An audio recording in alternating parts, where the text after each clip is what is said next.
O Galo Branco de Dona Neném. Nas comunidades mais antigas de São Gonçalo do Amarante, existe um costume que atravessa gerações. Quando alguém mais velho começa uma história dizendo "meu avô já contava", todos sabem que vem uma daquelas histórias em que ninguém consegue dizer onde termina a verdade e começa a lenda. Entre todas elas, nenhuma é tão conhecida quanto a do Galo Branco de Dona Neném. Mas poucos lembram que antes do grande monumento, que hoje é um dos símbolos da cidade, existia um pequeno galo branco, e foi nele que tudo começou.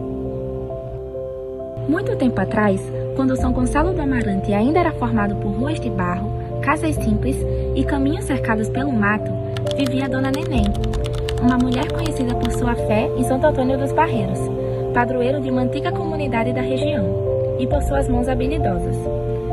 Ela fazia pequenas esculturas de barro e pedra, animais, santos e símbolos que representavam a vida do povo nordestino. Dona Neném decidiu criar algo que representasse a esperança.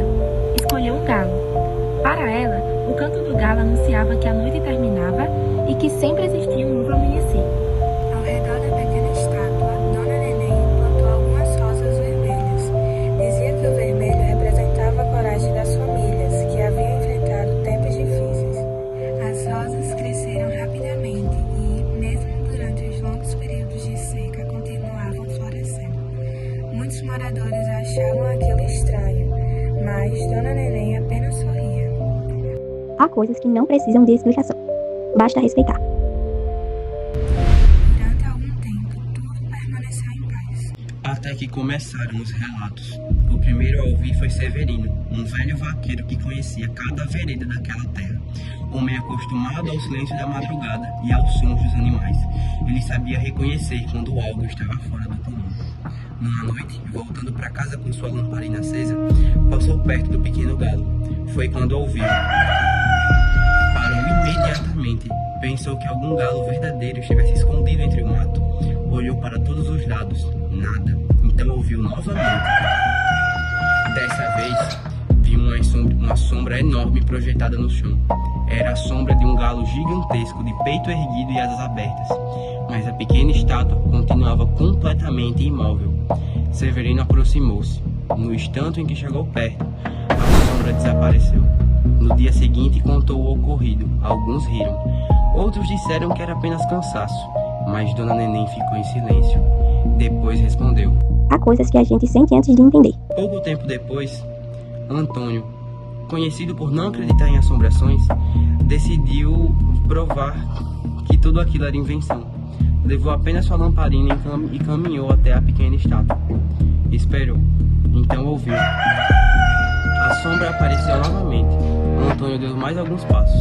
Na manhã seguinte, encontraram apenas a lamparina apagada ao lado das rosas vermelhas. Nunca mais foi visto. Com o passar dos anos, porém, os moradores mais antigos morreram, novas gerações cresceram e a história acabou sendo esquecida. A cidade mudou, São Gonçalo cresceu. Foi então que decidiram construir um enorme galo branco como homenagem à cultura e à identidade do povo. Poucos se lembraram da antiga escultura de Dona Neném. Quem demonstrou preocupação foi Dona Alzira, já muito idosa. Ela havia conhecido Dona Neném quando criança. Ao ver a construção do monumento, comentou: O primeiro galo nunca foi apenas pedra. Ele guardava uma promessa feita diante de Santo Antônio dos Barreiros. Mas ninguém lhe deu atenção. Era apenas mais uma história de antigamente.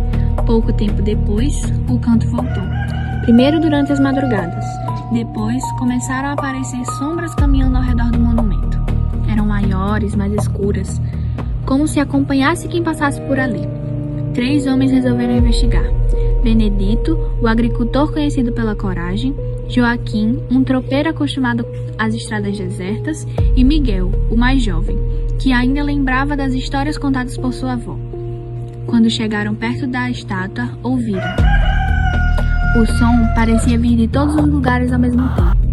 A sombra surgiu novamente. Mas não era a sombra de uma estátua. Parecia um galo vivo, muito maior que qualquer animal conhecido. Benedito riu. Então ela virou lentamente em sua direção. A lamparina apagou.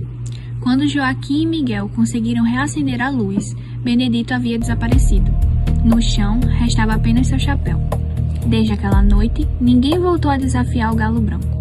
Até hoje, quando a madrugada cobre São Gonçalo do Amarante e o vento passa pela antiga região de Santo Antônio dos Barreiros, há quem diga ouvir o canto distante misturado ao perfume das rosas vermelhas que nunca deixaram de florescer. Uns acreditam que seja apenas o vento. Outros juram que é o galo branco de Dona Neném guardando as lembranças de um povo que sofreu, resistiu, mas nunca esqueceu. E os mais velhos sempre repetem: respeite o silêncio quando passar por ali. Há histórias que não querem ser contadas novamente, apenas lembradas.